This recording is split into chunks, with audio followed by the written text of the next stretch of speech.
thought I had it all. A beautiful wife, Sarah, a cozy home, and a life that felt like it was pulled straight from a movie script. We were high school sweethearts, the couple everyone looked up to. For 15 years, she was my world, my confidant, my everything.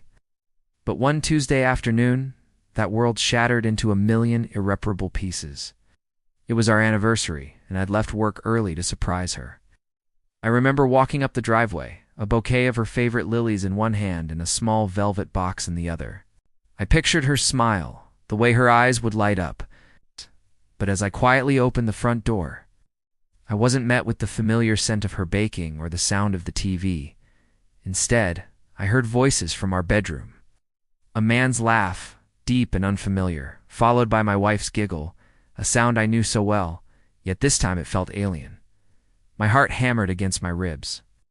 I crept up the stairs, each step, a thunderclap in the suffocating silence. The bedroom door was slightly ajar.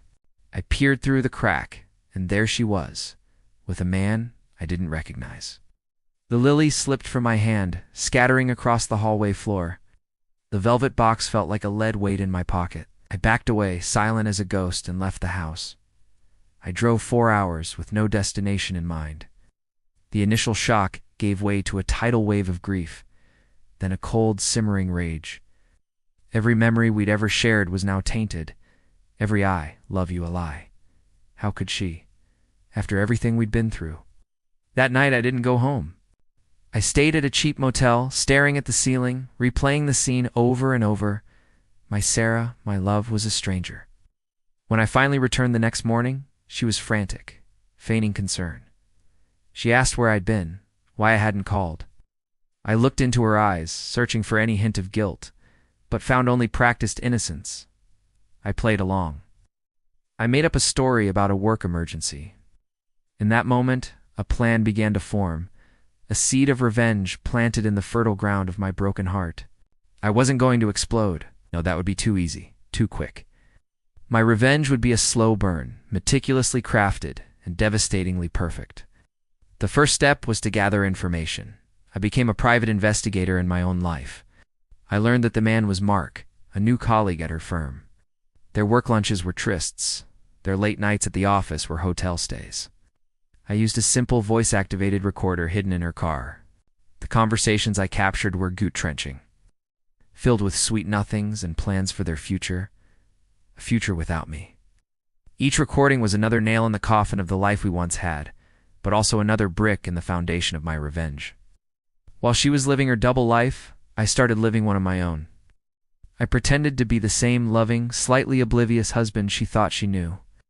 I'd bring her coffee in bed, listen to her talk about her stressful day at work, and nod sympathetically. Inside, I was a coiled spring.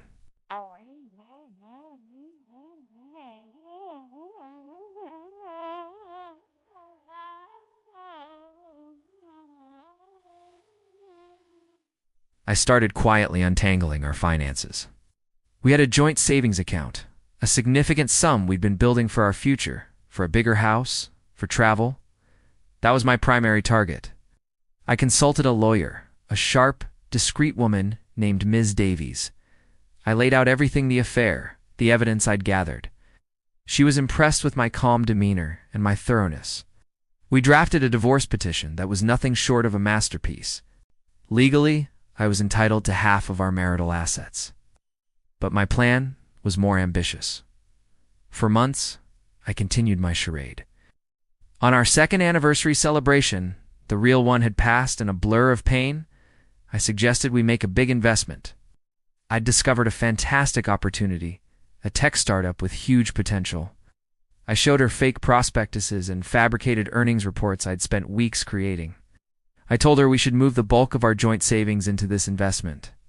To make it seem legitimate, I insisted we do it through a new investment account, one solely in her name to empower her financially. She fell for it, hook, line, and sinker. The idea of controlling such a large sum, of being the financially savvy one, appealed to her ego. She saw it as a step toward her own freedom, not realizing she was stepping right into my trap. With my guidance, she transferred nearly 90% of our life savings into the new account.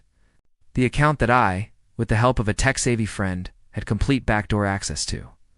The next phase was social. We were part of a tight-knit circle of friends, people we'd known for years. They all saw us as the perfect couple. I began subtly planting seeds of doubt. I'd mentioned how Sarah was working late so often, how distant she'd become. I'd let a hint of sadness creep into my voice, but always pull back, saying, "Oh, it's just stress from her new project." I made myself look like the concerned, devoted husband trying to hold things together. The grand finale was planned for her 40th birthday party. She wanted a huge celebration, inviting all our friends and family, even her colleagues, including Mark. It was perfect. The week before the party, the investment went bust. I showed her a faked email chain detailing the startup's catastrophic failure. The money was gone, all of it. The color drained from her face. She panicked, but her primary concern wasn't our loss.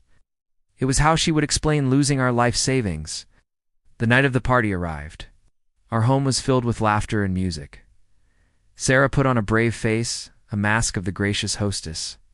Mark was there, schmoozing with her work friends, occasionally shooting her a clandestine look of sympathy. I waited until everyone was gathered for the birthday toast. I raised my glass. To Sarah, I began, my voice steady. To my wife of 15 years. She's a woman of many talents and, as I've recently discovered, many secrets. A confused murmur rippled through the crowd. Sarah's smile froze.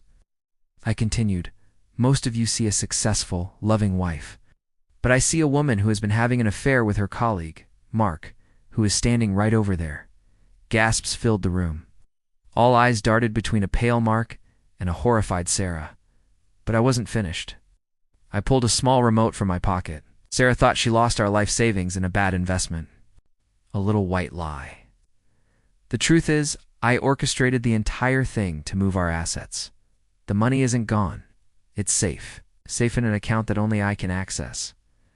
I turned my gaze directly to her. "You see, while you were planning your future with him, I was planning mine without you." "Yeah?" "You broke my heart, Sarah. You took the best years of my life and threw them away. So I took the one thing you seemed to care about more than me, our money." Then I played a short, curated clip from the car recorder. Her voice, intertwined with his, planning a weekend getaway, laughing about how oblivious I was.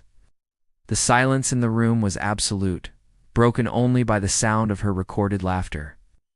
I placed the divorce papers, already signed by me, on the table in front of her.